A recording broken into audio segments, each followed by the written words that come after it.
حدیث مبارک کې راځي یجیء القرآن یوم القیامة کالرجل الشاخب. د قیامت په ورځ به قرآن کریم دی یو مغموم سړي په شکل کې راشي. حافظ ته به مې خاموش شي. حافظ صاحب هل عرفتني یا هل تعرفني؟ حافظ صاحب ما پیژنې؟ حافظ صاحب زه دې وپېژنم؟ حافظ صاحب ورته وګوري نه ما خو نه پېژنم ته څوک یې؟ دا قرآن کریم ورته وایي زه قرآن کریم یم. کم قرآن غریب یې چې تم د کور نه وتې د سبق دپاره د حفظ دپاره تا جړل سترګو کې دې غټې غټې اوښکې وي او مور د پسې م جړل. زه هغه قرآن مجید یم زه هغه قرآن مجید یم چې ته مدرسې ته لاړې د شپې په 3 بجې به قاري صاحب پاڅېدو طالب اوبه برابر کړې وي د براول خلکو خو به وي یاره څه کال ډېر ساړې دي 2 جورابې مې اغوستې دي بټۍ ته ناست یم خو دا سوچ نه کوو چې مو مدرسه کې په قاسم العلوم کې زما بچی زما نوسې په یخو اوبو اودس کوي یو ونه وومه چې اوس هم وله نه په کماډ کې څو جورابې والمه چې اوس هم وله نه د الله نه غواړو جنت الفردوس بادشاه دې راکوي به زه هغه قرآن مجید یم چې د شپې په 3 بجې به پاڅېدې په یخو اوبو اودس به دې وکړو لاسونه به دې رپېدل او طرفونو کې به دې ورکړل بیا به دې 2 رکعته مونځ وکړو الله سره به دې د خپل پلار او د مور روغه کوله. الله زما پلار نافرمانه دی شرابي دی چرسي دی او ډرور دی مونځ نه کوي الله زه تا ته سوال کوم زما د پلار ته هدایت وکړي. بیا به قاري صاحب د سبق ته کېناستي د قاریانو خوان مشهور دي اوس خوان مه کوئ ګورئ څوک به پټو وباسي دا پټو څوک نه وباسي چې قاري صاحب په براول کې په دیر کې او په کراچۍ کې ستا د بچو دپاره چنده کوي ستا بچو ته سبق وایي دا پټو څوک نه وباسي خو چې یوما موړي وو کوناټۍ یې بربنډ کړی او په تصویر نه وباسي دا ظالم غاري دی زما زوی ووخو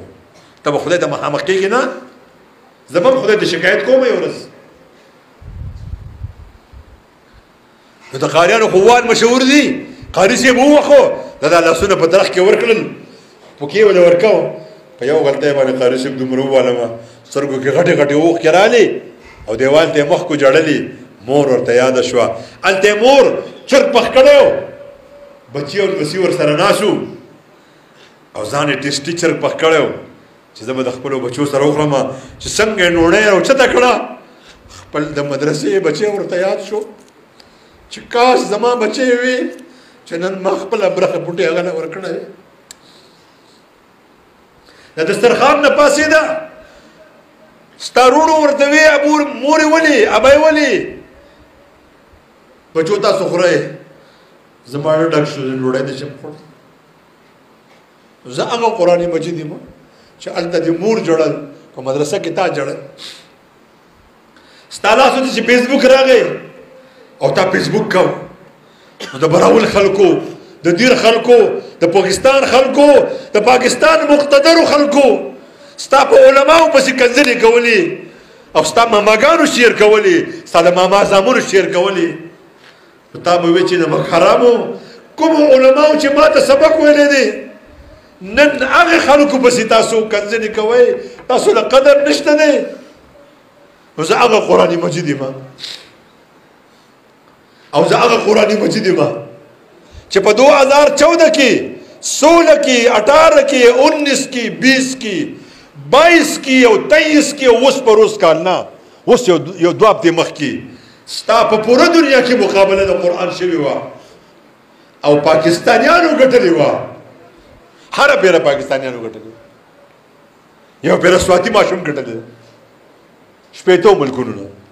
بل 2 پیرې د بونیر ماشوم ګټلې ده یو پیره د سلارزو د مردان بابوزو ماشوم ګټلې ده بله پیره د بلوچستان یو ماشوم ګټلې ده او زمارونو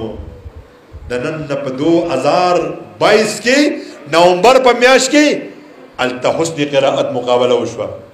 د انډونیشیا ماشوم پکې 3 نمبر راغی قربان شم د انډونیشیا په مشرانو هلته نه جهاز اوچت کو پلار مور پکې کېنول عمره په وکړه په شاهي هوټل کې دیره کړل بیا یې په هغې رنوی کوز کړل چې په کومې وزیر اعظم صدر کوزیږي بیا ورته ریډ کارپېټ غوړولی و پلار او مور او ماشوم سره روانو پوجي دستې ورته سلامي وکړه دې ماشوم زمونږ د ملک شمله اوچته کړه 3 نمبر راغی په دغه مقابله کې پاکستاني بچي اول نمبر راغی سپکاروا چې وزیر اعظم سے ویلې وې زما 50 کې برازي صدر سے ویلې وې نه زما 50 کې برازي پکار وکنه پکار د اسلام آباد په ایرپورټ چې هغه ماشوم کوز شو د اسلام آباد خلکو دا هغه د بیگ تالاشاني کول زموږ دغه بدن نه درد نه کوي چې ما ته ووایي چې تا پاکستان په څه کې مشهور کو پاکستان دې په غلا کې مشهور کو پاکستان دې په رشوت کې مشهور کو پاکستان دې په ډاکو کې مشهور کو د بیوروکراسي نه والا تر انا نوکره پورې د پاکستان خزانه وخوړه مونږ ګیله ده چې مونږ د ملک کې علما دې حد ته ورسول تبلیغ مو دې حد ته ورسو امریکې برطانیې سعودي عرب نه خلق تبلیغ لا حفظ له پاکستان ته راځي الحمدلله والشکر لله د دواړو حرمینو لسوړه امامان دا د پاکستان د علماو شاګردان د خدای کړه شکر ما ته پیغور برکای ته خدمت پسند دی ته ما ته وای چې ته ډاکټري خو نن په افغانستان کې کوي ته خو وکالت نه چینه ته ځي ته خو انجینرینګ نه چینه ته تسجیل وکړه الله رب الجلال دې د دې علماو د دې مدارسو د ورځې او د شپې ترقې نصیب کړي دا به کېږي زمورونو خو تاسو ته درخواست کوم عوام د دې علماو شانه به شانه ودرېږي د دې علماو مټې جوړې شي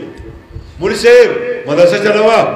زبد سره تعاون کوم او زه خو دعا کوم خدایا تمام دنیا کې مسلمانانو حکومت راولي خو خدایا مدرسې حکومت تماواره کې دا زما د یو درد دی چې مدرسه مولا حکومت ته حواله شوه د دې معنا دا ده دا ختم شو دلته یو باباو او ملک مې زه زورور یم اوس به درته پته ولګي چې تم بیا کوي دې ته زورور وي تا په ټمډوله کې طالبان وجل ته زورور وي ته پته وه اوس به درته پته ولګي بأي ذنب قتل وایي زه مدرسې ماډل کوم مونږ یې ماډل کا مونږ ورته وایي مدرسه ستا پنکې مونږ ورکړي تنخواګانې نه غواړو اوبه نه غواړو کتابونه نه غواړو یو کار وکړه صدر صاحب ویسو بجلی مونږ ته پرېږدي یہ تو میں نہیں کر سکتا نو مټې دې لالا وخي نوړی دې عبدالله وخي ښه چندې باندې زه خلکو نه راغونډوم مدرسه دې خپله جوړوم